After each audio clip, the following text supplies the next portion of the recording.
Yeah, well, thank you. Thanks to you all for coming. I'd like to especially thank Roger for inviting me to talk today.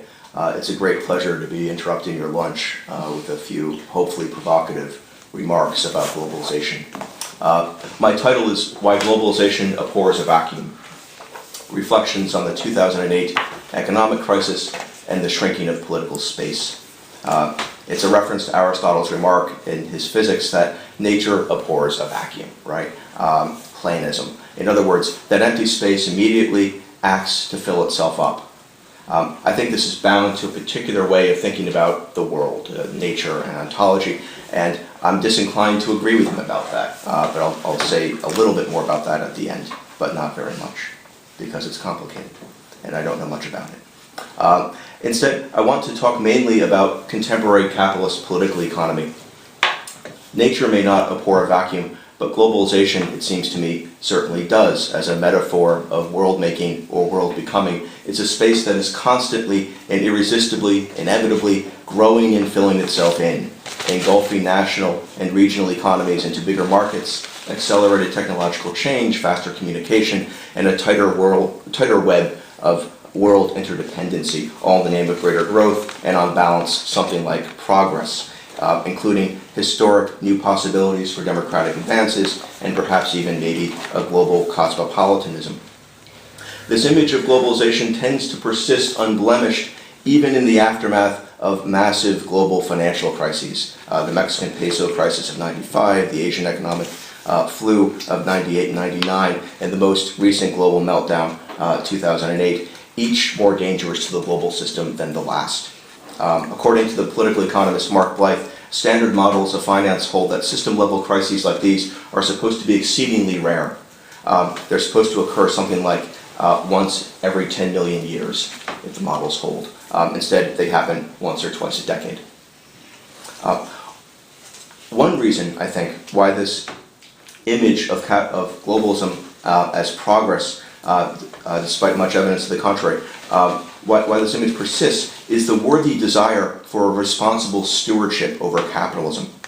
The problem, I would suggest, is that this very image of globalization is inherently anti-democratic and, in fact, profoundly anti-political. It forecloses too many political responses to globalization by rendering capitalism as a natural process governed by ironclad economic logic that is the same at all times and all places. This global image of capital is too tightly predetermined, too abstractly anti-empirical, too teleological, and this too frequently makes our attempts to democratically steer and resist capitalism, globalizing capitalism, both unthinkable and impracticable. This at a time when there's an urgent need for political responses to capitalism's transformations, as capitalism's laws of motions are insinuated and intertwined ever more deeply into the vital conditions of human life across the planet. You can consider the capitalist politics of food insecurity or global warming, among other possibilities, the enormous scale of the actions and political orderings that are needed here in industry, agriculture, energy, and the lived habits of consumption. Okay, so that's perhaps so far so good. I've just rehearsed a standard democratic critique of neoliberalism, which I trust you have all heard before, right, in one form or another. Globalization imperils democratic power and legitimacy, and that's an important point, but I suspect it's not exactly news to you. All right. And anyway, my title promises to say something about why globalization, as overbearingly teleological as it is, shrinks political space. The tentative answer, the best one I've been able to come up with, is this. Globalization fields elements of totalitarianism in Hannah Arendt's sense. This is not to say that globalization is totalitarian, although it may be getting there at some points in time, in some places. During the first days of the banking collapse 2 years ago, we were on the 2-year anniversary of that, apparently, I read. There were whiffs and traces of totalitarianism's easy slide towards unreality, its paranoid momentum, and its convulsive contempt for public deliberation and the ordinary rule of law. In the space of 3 days, the Treasury Department managed to convince Congress to spend $700 billion for a makeshift bailout package, which included granting the Treasury Department emergency powers of a sort and legal immunity over how the money was to be spent and how the resulting assets were to be controlled. The alternative to this course of action was said to be too horrible to contemplate. Because it's literally unthinkable and unspeakable, Congress and the public were both instructed to silently imagine the hypothetical worst, much worse than the breadlines and mass homelessness of the 1930s, whatever that means.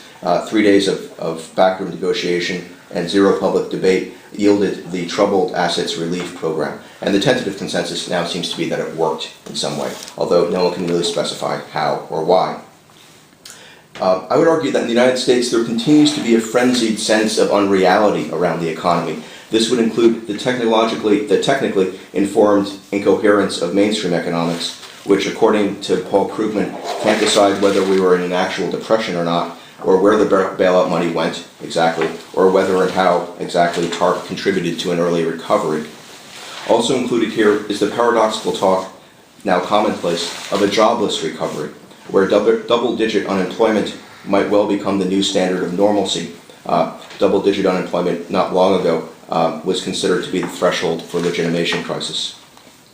It would also include the teabaggers' imminent congressional sweep, driven by a racist ressentiment that allows them to overcome the cognitive dissonance of simultaneously opposing the ballooning federal debt, the drawdown of our expensive deployments in Iraq and Afghanistan, the repeal of Bush's tax cuts for the super wealthy, and the cost savings of healthcare reform, all while appealing angrily to a brass tacks, populist, empirical common sense.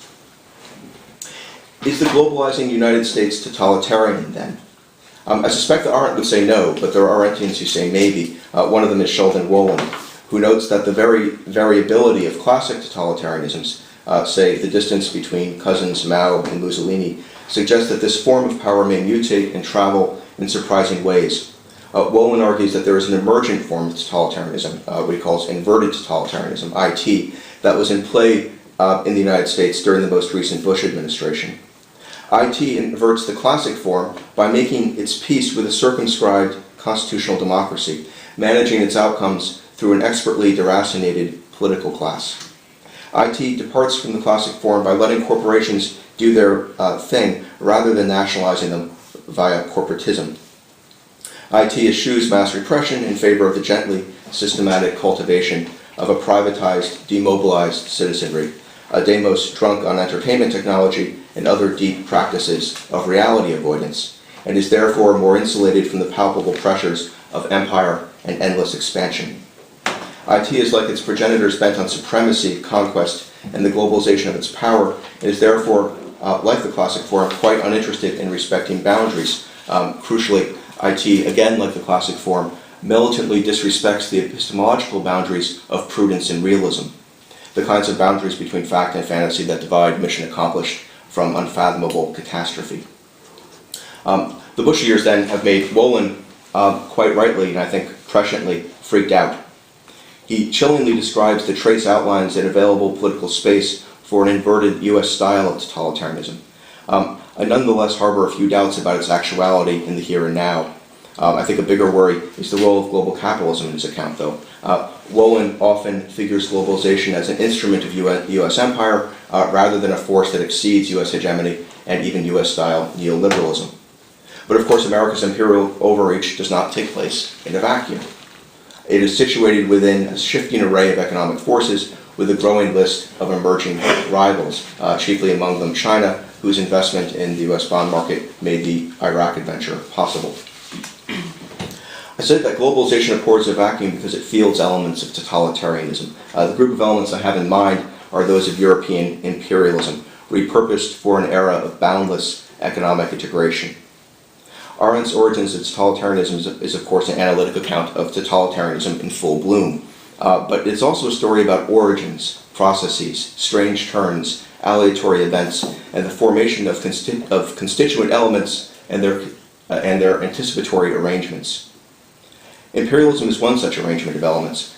Arendt makes a great deal of Cecil Rhodes' remark, "I would annex the very planets if I could."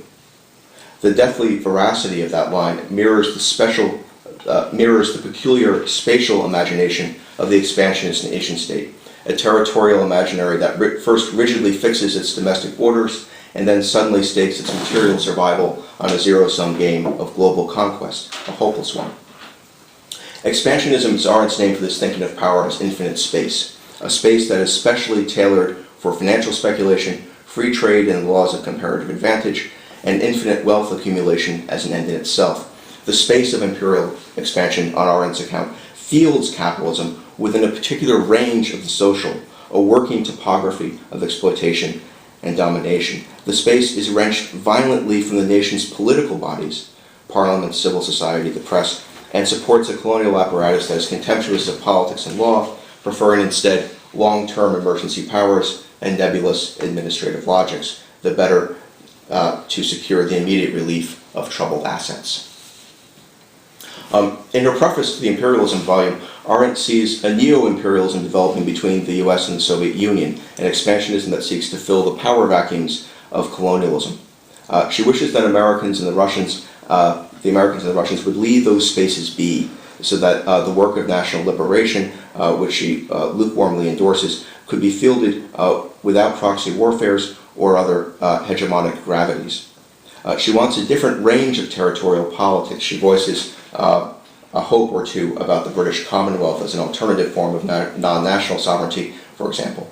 Still, the future of non-expansionist politics in the post-colonial world seems bleak to her. It seems bleak to me too. But I think that the non-expansionist theory of political space, which I think is a distinctly Arendtian one, is one that I would like to suggest that democratic citizens of globalization pursue.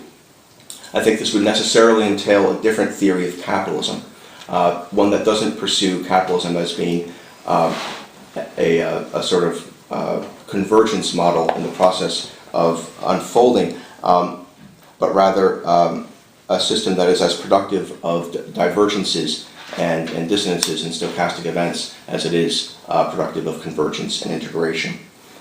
It would also see a wider range of levels and scales to capitalism that go beyond national markets and supranational entities, and also think more consistently about regions and niche markets. And finally, it would jettison the idea that capitalism as a material state of affairs is governed by some kind of teleological equilibrium. This is an image of capitalism as a non-objective field, as an open-ended state of affairs that's more like a growing complex of local spaces than the emergence of a world market. And some of these spaces, of course, are going to be better than others. And I think that conception of capitalism as locally inclined would allow more political and theoretical space for macroeconomic experimentation and considerations of alternatives to what only seems to be inevitable. Thanks. Thank you.